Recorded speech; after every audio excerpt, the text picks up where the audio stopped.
Hola Andrea, espero que estés muy pero muy bien y hoy te quiero hablar acerca de cuánto gana la primera dama de los Estados Unidos. Me quiero concentrar en los Estados Unidos por dos cosas. Primero, el papel de la primera dama en ese país es muy representativo. Mujeres como Michelle Obama son conocidas alrededor del mundo, mientras que en otros países este rol no es tan importante. Cuando digo esto, me refiero a que la persona que ocupa el cargo de primera dama, no sé, por lo menos en Venezuela, ella tiene otro cargo político también, ella no hace ningún papel relevante de primera dama. No organiza eventos, no organiza obras de caridad, etcétera, etcétera.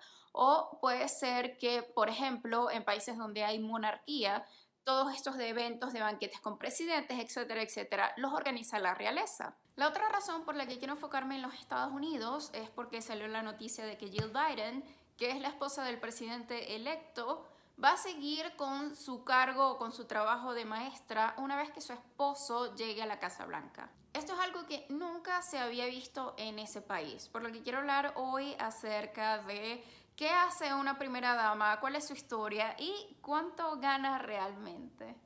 A diferencia del presidente, el papel de la primera dama no existe en la Constitución de los Estados Unidos. El cónyuge del presidente no es elegido para servir, pero como la Casa Blanca es tanto la residencia como la oficina del presidente, el servicio público es inherente al cargo. El primer presidente de los Estados Unidos fue George Washington, y cuando fue elegido, el público, todavía inmerso en la cultura británica que rodea la realeza y la aristocracia, se refirió a su esposa Marta como Lady Washington en señal de respeto. Marta cumplió principalmente un papel social.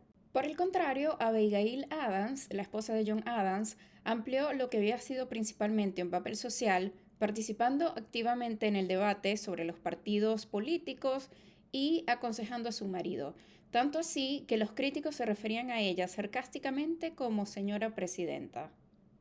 Debido a que Thomas Jefferson era viudo durante su presidencia, la esposa del secretario de Estado James Madison era la que servía de anfitriona. Dolly Madison dejó entonces una marca en el rol por haber sido primera dama en las dos administraciones de Jefferson y los dos mandatos de su marido.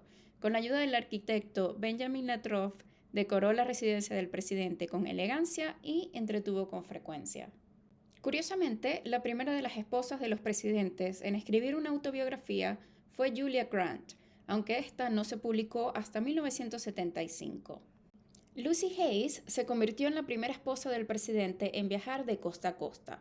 Después de que los periodistas la aclamaran como primera dama del país, el título empezó a usarse con frecuencia.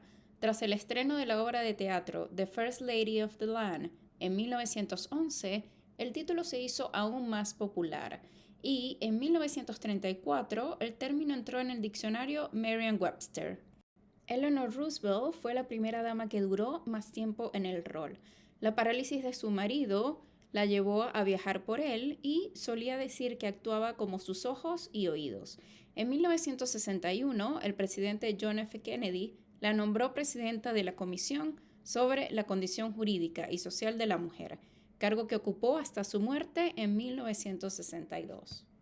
Mamie Eisenhower no cambió significativamente el papel de primera dama.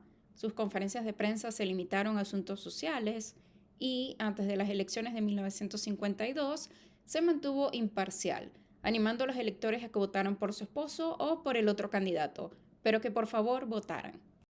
Por otra parte, Betty Ford solía decir que, debido a que entró a la Casa Blanca a raíz del asunto Watergate, que obligó a Nixon a dimitir, sentía la enorme responsabilidad de ser sincera. Tras someterse a una mastectomía por cáncer de mama, insistió en decir la verdad. Y, siguiendo su ejemplo, muchas mujeres acudieron a exámenes médicos mostrando la influencia de la primera dama. Rosalind Carter tuvo un rol más político. 18 meses antes de las elecciones comenzó a hacer campaña por su esposo por su cuenta y en 1977, poco después de convertirse en primera dama, viajó a 7 países de América Latina, donde se reunió con líderes políticos. Asimismo, si bien el personal de la primera dama solía ser pagado del bolsillo de la familia presidencial, desde 1978 el gabinete recibe fondos federales. A finales del siglo XX, el rol de la primera dama había evolucionado tanto que Hillary Clinton encabezó un grupo de trabajo sobre la reforma del cuidado de la salud durante la presidencia de su esposo.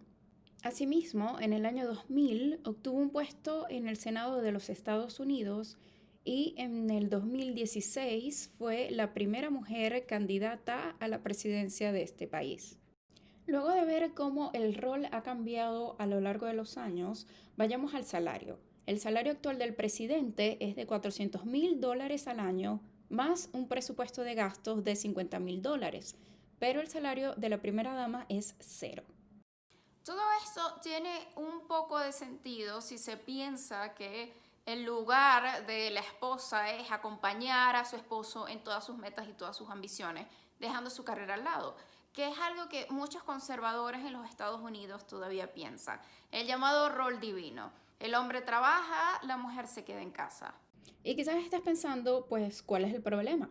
La primera dama puede vivir en una mansión, con sirvientes, dar la vuelta al mundo en un avión privado, etcétera, etcétera. Eso fue lo que respondió Laura Bush cuando le preguntaron si debería recibir un sueldo la primera dama, respondiendo, no lo creo. Créanme, hay muchas ventajas. Creo que la pregunta realmente interesante no es ¿deberían recibir un salario?, sino si deberían poder trabajar por un salario en un trabajo que quizás ya tenían. El problema es que la primera dama está de servicio 24 horas al día, 7 días a la semana, ya sea dirigiendo el hogar, asesorando al presidente o luchando por causas. Tiene que responder ante todo el país y se espera que sea modelo de la marca estadounidense a tiempo completo. Algo que vale la pena destacar es que el gabinete de la primera dama cuenta con unas 15 personas. En el 2014, la secretaria de prensa de la primera dama, Michelle Obama, ganó $70,000 al año. En un artículo de la revista Money del 2016 se indica que las responsabilidades del rol convierten a la primera dama en la directora de operaciones de facto de la Casa Blanca. El salario para un puesto como este oscila entre $173,000 y $287,000 al año en promedio. Pero como una directora de operaciones suele ganar alrededor del 75% del salario del director general y el presidente gana $400,000 al año, la primera dama debería ganar $300,000. Siento que evidentemente al principio, hace 100 años, este rol no se veía así, porque pues bueno, la primera dama no hacía la cantidad de cosas que hace ahorita. La primera dama hace 100 años no tenía todo un staff a su cargo para que le ayudaran a realizar labores. En cambio, la primera dama ahorita sí. Siento que antes un rol de primera dama o pagarle a una mujer para que hiciera este rol de primera dama sería como una extensión del pago del marido, una cosa así, como que bueno, tu marido está trabajando, vamos a darte a ti un poco, pero ahora no es así, ahora son dos labores totalmente diferentes, que bueno, pueden ser compatibles en algunos casos, pero no sé, Barack Obama no se iba a ocupar, por ejemplo, del jardín de la Casa Blanca. Y es todo esto lo que me hace pensar que sí, una primera dama evidentemente debería tener un salario. Cuando vi la entrevista con Laura Bush, que busqué un poco más acerca de su pasado, de su carrera, que vi que, pues bueno, antes de ella ser primera dama, lo que había sido era ser dama de Texas. Pues bueno, evidentemente una mujer que dejó su carrera quizás no vea esto como trabajo al que deberían de pagarme. Pero una mujer que deja a un lado su carrera para entrar a la Casa Blanca y tener un montón de responsabilidades a su cargo, sí va a ver esto y va a decir como que, ok, esto es trabajo no remunerado, ¿dónde está mi sueldo?